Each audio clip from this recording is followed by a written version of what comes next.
నా మతం ఏమిటని అడుగుతా ఉన్నారు. నా మతం మానవత్వం. డిక్లరేషన్లో రాసుకుంటానేమో రాసుకుంటా.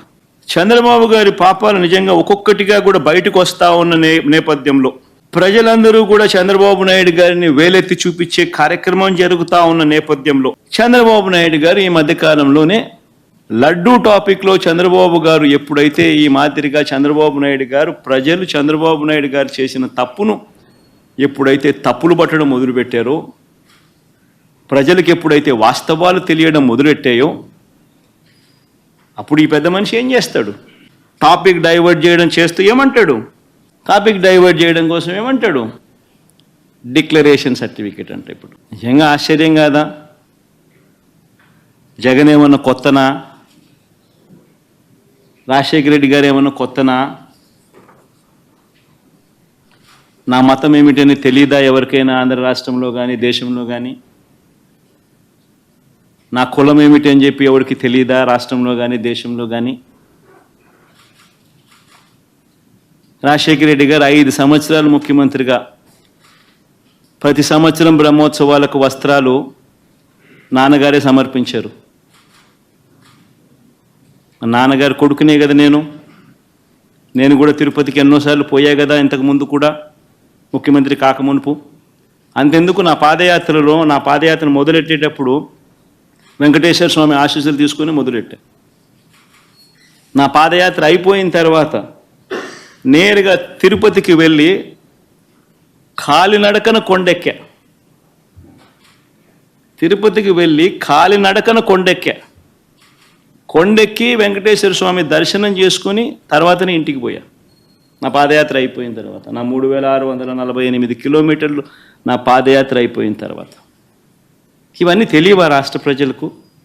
మన అప్పుడు చంద్రబాబు నాయుడు గారు ప్రభుత్వమే కదా అప్పుడు ఉండింది. అప్పుడు నేను ప్రతిపక్ష నాయకుడినే కదా అప్పుడు. మన ఆయన కళ్ళ ముందరనే కదా వెళ్ళింది, తిరుపతి కొండెక్కింది 2 సార్లు. మళ్ళీ దాని తర్వాత నేను ముఖ్యమంత్రి అయినా 5 సంవత్సరాలు తిరుపతి బ్రహ్మోత్సవాలకు దగ్గరుండి వస్త్రాలు నేనే సమర్పించా. వస్త్రాలను నెత్తిన పెట్టుకుని మోసుకుంటూ వెళ్ళి వెంకటేశ్వర స్వామి మీద భక్తి శ్రద్ధలు చూపిస్తూ వెంకటేశ్వర స్వామికి బట్టలు సమర్పించడం జరిగింది. నేను అడుగుతా ఉన్నా, ఫస్ట్ టైం ఎవరన్నా పోతా ఉన్నప్పుడు నువ్వేదో ఇట్లా మాటలు మాట్లాడినా అర్థం ఉంది. 10 సార్లు 11 సార్లు పోయిన తర్వాత ఈరోజు నేను తిరుమల తిరుపతి దేవస్థానానికి నేను పోతానంటే నేను అడ్డుకుంటూ ఈ మాదిరిగా నువ్వు నోటీసులు ఇస్తూ ఈ మాదిరిగా తిరుమల తిరుపతి దేవస్థానానికి నేను పోకూడదు అని చెప్పి ఈ మాదిరిగా నోటీసులు ఇస్తూ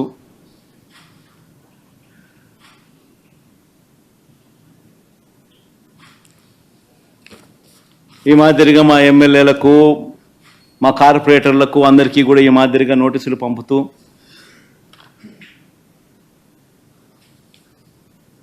నేను అడుగుతా ఉన్నా, ఒక రాష్ట్ర ముఖ్యమంత్రి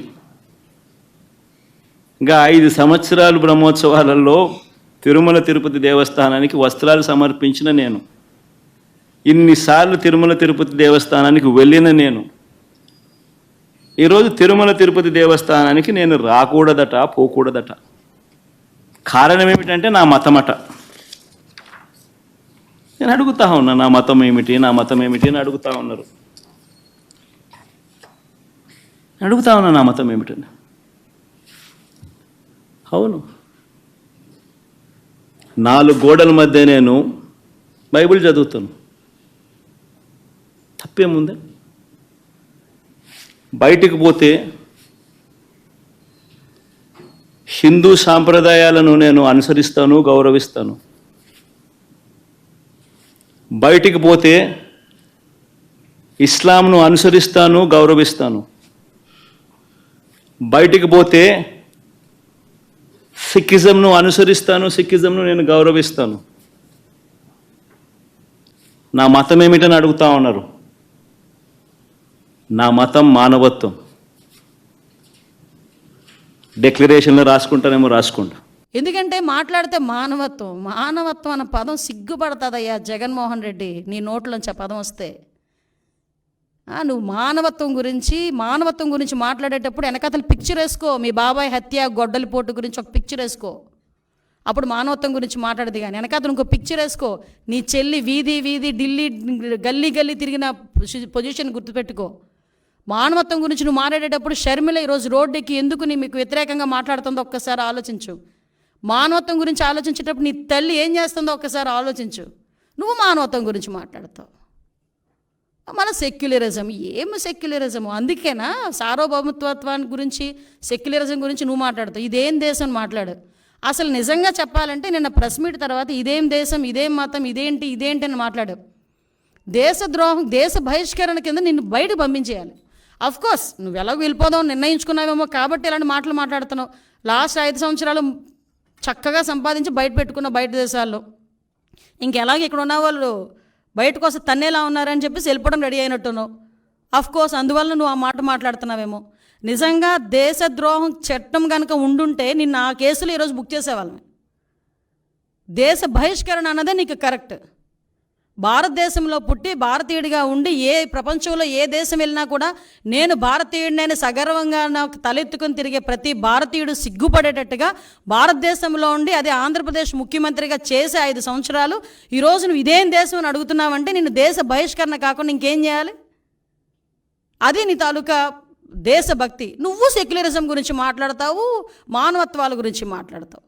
కాబట్టి నేను అడిగేది ఏంటంటే ఇప్పటికైనా మళ్ళీ చెప్తాను, నేను ఎవ్వడూ ఆపట్ల. వెళ్ళు, ఈ రోజుకే వెళ్ళు. నువ్వు ఎప్పుడు వెళ్తానంటావో చెప్పు. మాజీ ముఖ్యమంత్రి హోదాలో, ఎమ్మెల్యే హోదాలో నీకు ఎలాంటి దర్శనం కావాలంటే ఆ దర్శనం ఇస్తావు. అజయ్ కలాం లాంటి వాళ్ళే డిక్లరేషన్ పెట్టేసుకెళ్ళారు. షారుఖ్ ఖాన్ వచ్చారంటే డిక్లరేషన్ పెట్టుకుని వెళ్ళారు. ఇందిరాగాంధీ గారు వచ్చి సోనియా గాంధీ గారు వచ్చి డిక్లరేషన్ మీద సంతకం పెట్టుకుని వెళ్ళారు దర్శనానికి. వాళ్ళందరికీ నమ్మకం ఉండబట్టే వెళ్ళారు. నువ్వు డిక్లరేషన్ మీద సంతకం పెట్టి దేవుడు అంటే నాకు నమ్మకం ఉంది, ఆ దేవుడు అంటే నాకు అపారమైన గౌరవం ఉంది, ఆ దేవుడు తాలూకా గౌరవాన్ని కాపాడుతానని చెప్పి ఒక చిన్న డిక్లరేషన్ మీద సంతకం పెట్టి దర్శనానికి పో. నేను వెనకది ఎంతమంది తీసుకెళ్ళి వాళ్ళందరికీ ప్రోటోకాల్ దర్శనం చేపిస్తాం. అంతే తప్పించి ఈరోజు నువ్వు ఇష్టం లేక, హిందుత్వాన్ని గౌరవించే సత్తా లేక, గౌరవించడం కూడా ఇష్టం లేక ఈరోజు తిరిగి మా మీద బురద చల్లడానికి ప్రయత్నం చేసే పరిస్థితి ప్రజలందరూ కూడా గ్రహించున్నారు. దయచేసి ఇలాంటి వాటి మీద పక్కన పెట్టి నువ్వు ఎప్పుడు వెళ్తానన్నా కూడా మేము చక్కగా మేమందరం వెల్కమ్ చెప్తాము. వెళ్ళి డిక్లరేషన్ మీద ఎనీ టైం డిక్లరేషన్ మీద సంతకం పెట్టి నువ్వు వెళ్ళొచ్చు అని చెప్పి జగన్మోహన్ రెడ్డి గారికి తెలియజేసుకుంటూ ఒకటి మాత్రం చెప్తున్నానండి, మన భారతదేశంలో అన్ని మతాల వాళ్ళని కూడా సమానంగా గౌరవించే పరిస్థితి ప్రతి ఒక్క భారతీయుడికి ఉంటుంది. గౌరవించి తీరాలి. ప్రతి ఒక్క సంప్రదాయాన్ని గౌరవించి తీరాలి. హిందువులోని కూడా చాలా సాంప్రదాయాలు ఉంటాయి, ఆ సాంప్రదాయాలను కూడా మనం గౌరవిస్తాం. అటువంటి పరిస్థితుల్లో ఒక కలియుగ వెంకటేశ్వర స్వామి అంటే ప్రపంచంలోనే ప్రాశస్తమైన గుడి. చాలామంది మొక్కుబడులు ఏ రేంజ్లో తీర్చుకుంటారంటే కొంతమంది ఎక్కడున్నా ప్లస్ కాలినడకన వస్తారు, కొండ మీదకి కాలినడకన ఎక్కుతారు, మోకాళ్ళ మీద నుంచి ఎక్కుతారు కొంతమంది. అంతమంది నమ్మకం ఉన్న, అంతమందికి ఆశీస్సులు ఇస్తున్న ఆ కలియుగ వెంకటేశ్వర స్వామి విషయంలో ఆ గౌరవాన్ని, ఆ ధర్మాన్ని పాటించకపోతే ఒకటేంటంటే ప్రజలు చూస్తున్నారు, ఆ దేవదేవుడు కూడా చూస్తాడు.